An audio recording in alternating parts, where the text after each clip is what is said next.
घाटकोपरच्या नित्यानंद नगरमध्ये राडा झालाय। लहान मुलं तिरंगा घेऊन घराबाहेर घोषणा दिल्यानं वाद झाला।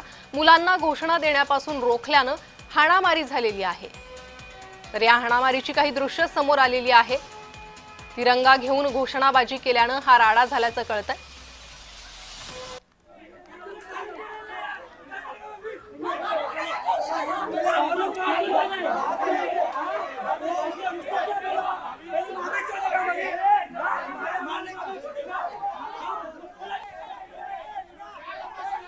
अधिक माहिती या संदर्भात घेणार आहोत। आमचे प्रतिनिधी शुभम उमाळे सध्या आपल्या सोबत जोडले गेले आहे। शुभम, नेमका प्रकार काय, का हा गोंधळ झाला?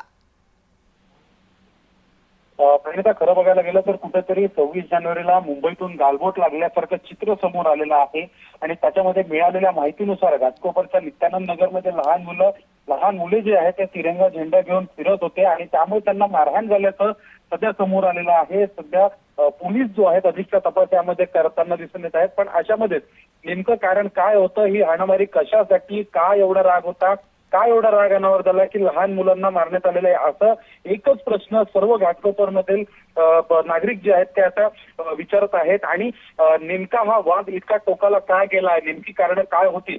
आज 26 जानेवारी अशामध्येच लहान मुलं असतील किंवा सगळे असतील तिरंगा झेंडा घेऊन जो आहे आजचा दिवस साजरा करताना दिसून येत आहे आणि अशामध्येच घाटकोपरमधील हा धक्कादायक प्रकार समोर आलेला आहे। यावर आता पोलीस काय स्पष्टीकरण देतात, FIR मध्ये नेमकी कोणत्या गोष्टींची नोंद होते, नेमका प्रकार काय घडला, या सगळ्या गोष्टी आता समोर येतील परिणाम। अगदी शुभम, या मारहाण करणाऱ्यांचं नाव नेमकं काय आणि तक्रार तशी काही करण्यात आलेली आहे का या पालकांकडून?